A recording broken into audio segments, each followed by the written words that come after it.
Kasus penipuan dan penggelapan yang diduga dilakukan oleh komedian Yadi Sembako dan Gus Anom semakin panas.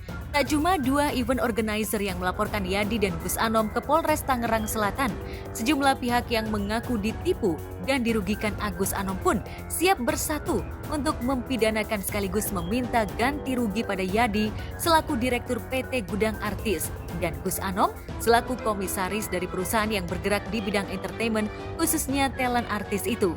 Dan kemarin Gus Anom memenuhi panggilan tim penyidik Polres Tangerang Selatan terkait laporan Muhammad Adri Permana, IO yang melaporkan kasus dugaan penipuan dan penggelapan uang senilai 198 juta rupiah itu. Lalu benarkah Gus Anom kewalahan menjawab pertanyaan tim penyidik? Masalah mengenai undangan hari ini, kami tekankan kembali bahwa ini adalah klarifikasi, bukan sebagai saksi, apalagi sebagai orang yang dinyatakan bersalah. Nah, jadi apa yang diterangkan itu adalah suatu kebenaran dan peristiwa hukum, tidak dikurangi dan tidak dilebihi. Nah, jadi kurang lebih pertanyaan ada 5 halaman, itu sebenarnya kita gali semua data-data ke klien kita, jangan dikurangi, jangan dilebihi, bagaimanapun ini menjadi konsumsi publik. Oh nggak apa-apa, klarifikasi aja, jadi jangan tanya aja apakah betul, gimana caranya, mengetahui lah, intinya nggak ada yang gimana-gimana. Selain Muhammad Adri Permana, Gus Anom dan Yadi Sembako juga dilaporkan oleh Ade Amelia, IO yang lebih dulu menandatangani kontrak kerja dengan Gus Anom dan Yadi Sembako. Dituturkan oleh Ade dan kuasa hukumnya Dedi DJ, Gus Anom dan Yadi yang ingin menggelar acara launching PT Gudang Artis pada 26 Agustus 2023 lalu. Namun, hingga 2 hari menjelang hari H, IO Ade Amelia yang sudah bekerja maksimal belum juga dibayar. Gus Anom memang sempat memberikan cek kepada Ade Amelia. Namun cek itu tidak bisa dicairkan karena tidak ada dananya. Karena Gus Anom menolak membayar secara cash dan hanya menjanjikan akan dibayar setelah acara selesai. Ade Amelia langsung mundur jadi IO acara itu. Dia permasalahan cek penipuan kosong-kosong. Padahal nggak bisa begitu, kita udah ngomong dan dia tahu kita belum masuk dalam acara itu harus berjalan.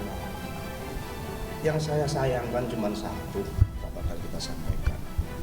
Dia pakai media. Kalau mau lapor polisi lapor aja gitu kan enak. Tadi di dalam saya mau polisi malah enak kok.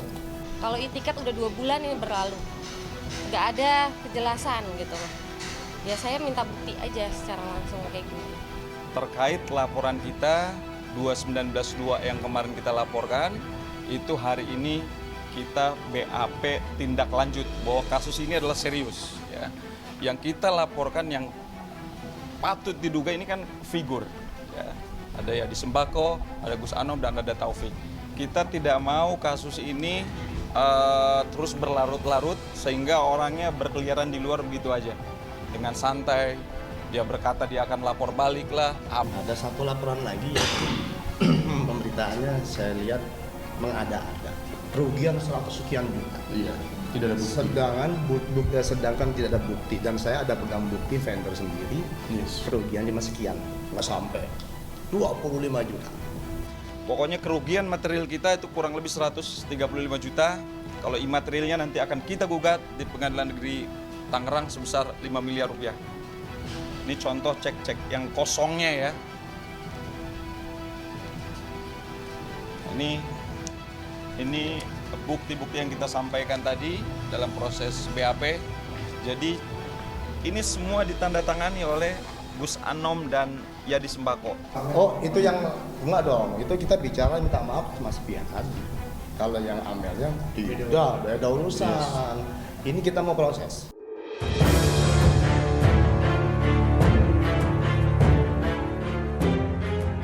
Setelah Ade Amelia mundur, Yadi Sembako yang sempat kalang kabut mencari IO baru, akhirnya deal harga dengan IO Muhammad Adri Permana.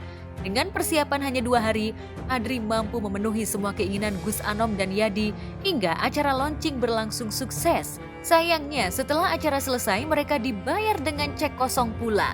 Tunggu selama 1 bulan, tak ada itikat baik dari Gus Anom dan Yadi Sembako untuk membayar jasa mereka sesuai kesepakatan. Lalu mengapa Gus Anom baru menyanggupi akan membayar kewajibannya kepada Adri dan Ade Amelia setelah dilaporkan ke polisi? Mau jual rumah, mau jual tanah, mau jual apa sih nggak ada urusan deh. Yang jelas itu diselesaikan pembayarannya, mungkin ya kita akan cabut laporannya. Klien saya pun akan mencabut laporannya. Tapi kalau laporan nggak dicabut, ya ke ujung langit pun dijual-jual nama jenderal pun saya kejar lah. Sekarang dia laporin saya, dia tanya saya yang disuruh tanggung jawab sama Gus Anom semuanya. Gus Anom sudah menyatakan semua artis, pembayaran artis, semua pembayaran IO, semua pembayaran yang melalui cek itu saya, bukan Suryadi atau Taufik. Itu tulisan tangan Gus Anom, ada saya punya, dan tidak saya lihatkan karena saya sudah serahkan ke penyidik. Pelaporan pertama itu ya sempat diobrolin belakang, cuman karena kami merasa sebagai artis itu ibaratnya kerugiannya yang paling kecil ya hanya 2 digit, ada yang 3 digit, maka yang membuat pelaporan itu yang 3 digit. Yang 3 digit itu membuat pelaporan, akhirnya kami juga masuk tuh menjadi saksi-saksi untuk membantu menguatkan pelaporan tersebut gitu.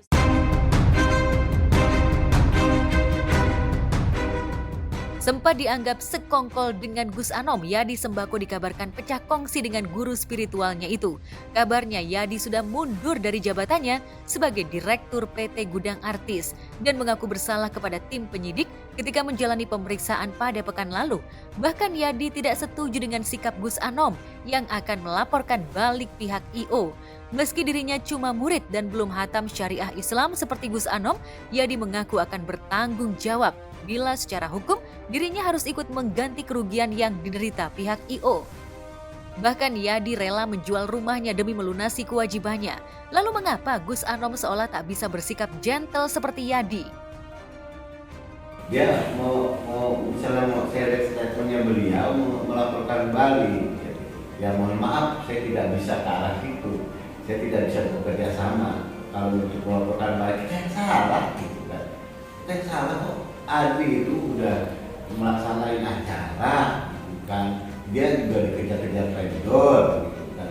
Logikanya gimana, gitu kan. Saya lihat mau membersihkan nama, bagaimana ada pencemaran nama baik katanya, dan itu saya nggak tahu, itu di luar koridor saya, karena saya nggak pernah berhubungan lagi sama beliau.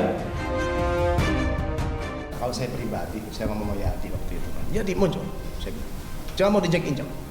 Karena dia mungkin down, trauma, kan saya tahu kondisi Yadi tahu. Tapi saya bilang sama Yadi, saya kan bela kamu. Sebenarnya kita udah persiapkan ya. Bahkan hari ini sudah kita lengkapi.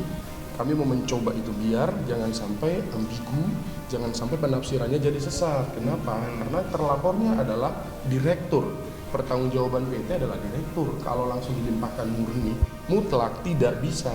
Ada juga perihal mengenai pihak-pihak yang mencoba untuk menyenggol kita. Kami tetap pada prinsipnya sebagai badan usaha, yaitu adalah PT. Jadi kalau ditanya juga oleh teman-teman wartawan, Bang Yadinya kemana? Sebenarnya Bang Yadi adalah kita juga. Kenapa? Karena kita berbicara mengenai kewenangan kapasitas dari perusahaan. Entah komisaris itu siapa, saya nggak tahu namanya, tapi komisaris itu juga harus bertanggung jawab karena ada cek yang dibuka. Yadi juga tidak boleh berlindung di dalam perintah, dia menjalankan ini. Jadi nggak usah main petak umpet. Jelas, dilaporkan, pertanggungjawabkan, ya kalau nggak bisa ya naik ke meja hijau. Ancamannya kan jelas, 5-6 tahun, mau ngeringkok, silakan aja gara-gara uang segitu. Nama jelek, ya dikejar-kejar sama penyidik, dipanggil bolak-balik ke Polres. Para pihak yang mengaku korban Yadi Sembako dan Gus Anom itu menggelar rapat dan konferensi pers di sebuah restoran di Jakarta Selatan. Benarkah mereka juga akan menggugat Yadi Sembako dan Gus Anom secara perdata? Ya Kak Ines, kayak Bang Yadi itu sosok yang baik sebenarnya. Baik, saya sudah kenal lama dengan beliau, ramah, baik. Semenjak saya jarang bertemu dan akhirnya Agustus ketemu lagi, beliau ingin mengajak kerjasama. Tapi saya melihat komisarisnya di situ ada Gus Anom, dalam arti ya Gus kan panutan lah, guru lah, seorang guru atau ulama. Ya udah, saya percaya dengan Bang Yadi, tidak ada sama sekali kecurigaan. Jadi sampai detik ini dari pihak YS dan pihak GA belum ada pembayaran, padahal kami sudah tampil, sudah nyanyi.